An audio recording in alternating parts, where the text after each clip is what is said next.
Olá, seja muito bem-vindo. Como sempre, é muito bom estar em sua companhia. E como aqui a notícia não para, agora é minha vez de trazer para você os destaques do Brasil e do mundo.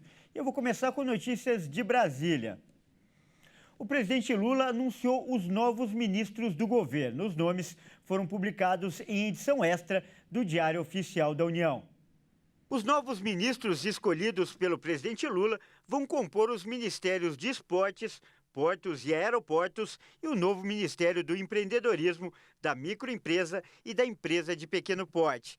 André Fufuca, do Partido Progressista do Maranhão, que assume o Ministério do Esporte, no lugar de Ana Moser; Silvio Costa Filho, do Republicanos de Pernambuco, que assume o Ministério de Portos e Aeroportos, no lugar de Márcio França, do PSB de São Paulo, que vai assumir, por sua vez, o novo Ministério do Empreendedorismo, da Microempresa e da Empresa de Pequeno Porte.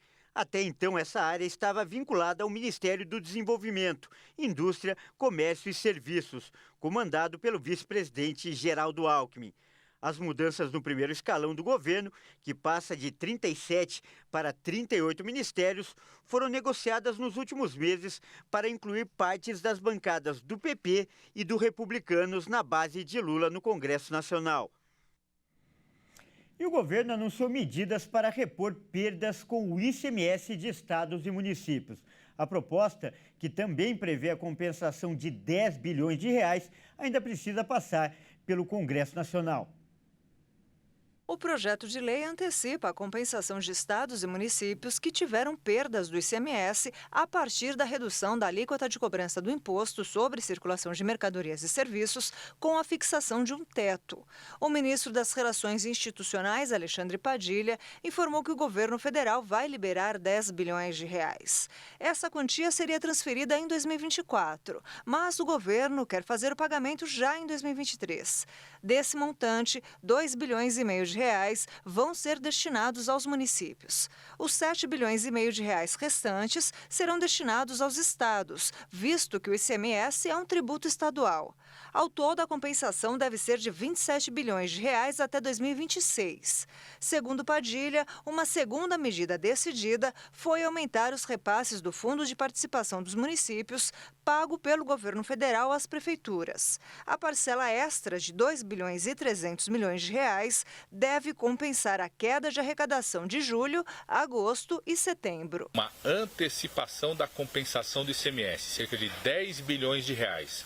Isso ajuda estados e municípios e incluir também nesse relatório uma compensação da queda dos meses de julho, agosto e setembro do FPM. O FPM até julho vinha repassando um valor maior do que o de 2022, então estamos autorizando com essa medida que o governo possa fazer uma parcela extra compensando esses valores.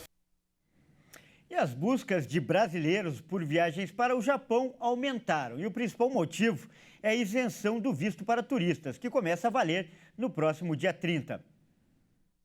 Um levantamento de um site de busca por viagens apontou que a procura por voos de ida e volta dos principais aeroportos do Brasil para os principais destinos japoneses aumentou cerca de 135% entre 1º de janeiro e 10 de agosto, na comparação com o ano passado. E para as datas de viagens, foi considerado o período de 1º de janeiro a 31 de dezembro deste ano. O governo federal oficializou a isenção de visto para turistas brasileiros e japoneses em viagens de até 90 dias entre os dois países. A medida entra em vigor no dia 30 de setembro de 2023 e vale até 29 de setembro de 2026. A medida se aplica para todos os passaportes brasileiros válidos com chip, emitidos desde 2011. Os turistas que, por alguma razão, não têm passaportes com chip devem obter o visto antecipadamente para entrar no Japão. A mudança não vale para brasileiros que desejam entrar no Japão para trabalhar. Neste caso, ainda vai ser necessário obter o visto. Ainda segundo a pesquisa, Tóquio é a cidade japonesa mais buscada entre os brasileiros neste ano. O preço médio da passagem para o destino fica em torno de R$ 6.000. Vamos então aos destaques internacionais. A gente fala agora sobre a situação na Líbia. O país foi foi atingido pela tempestade Daniel, que deixou um rastro de destruição, principalmente na cidade de Derna. E de acordo com o último balanço, cerca de 5.000 pessoas morreram nas enchentes e outras 10.000 estão desaparecidas.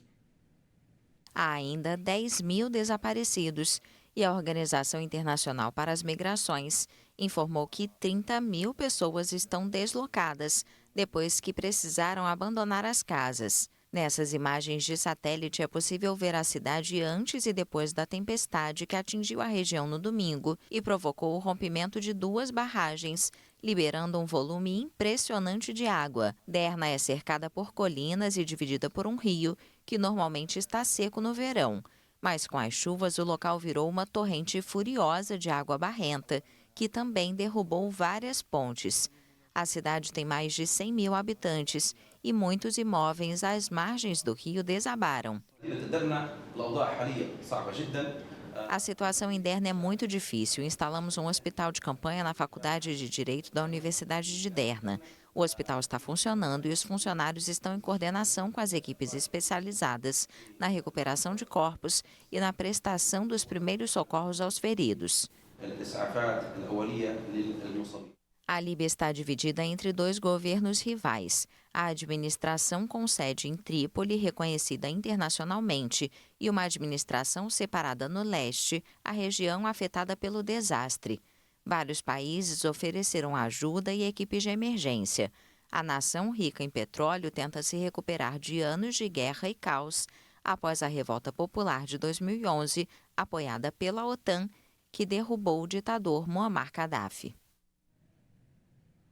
Olha, e finalmente acabou a caçada ao brasileiro que estava foragido nos Estados Unidos. Depois de 14 dias de buscas, a polícia norte-americana anunciou a captura de Danilo Cavalcante, que havia fugido de uma prisão na Pensilvânia. O próprio governador da Pensilvânia foi quem confirmou a prisão de Danilo Cavalcante, o brasileiro condenado por homicídio que fugiu da prisão. Ele escalou um muro para fugir da penitenciária perto da Filadélfia em 31 de agosto e foi alvo de uma grande caçada por parte das autoridades americanas. Temos o prazer de poder anunciar que, graças ao extraordinário trabalho das forças da lei do estado da Pensilvânia, de nossos líderes locais e dos parceiros federais em toda a nação, que pouco depois das 8 da manhã ele foi capturado. O brasileiro foi descrito como extremamente perigoso e esteve armado durante boa parte da fuga.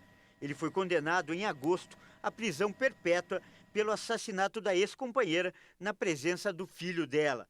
O crime foi cometido com uma arma branca durante uma discussão em abril de 2021. Bom, é isso aí. Essa edição fica por aqui. Eu agradeço demais pela sua companhia e convido a continuar ligado em nossa programação. Até mais!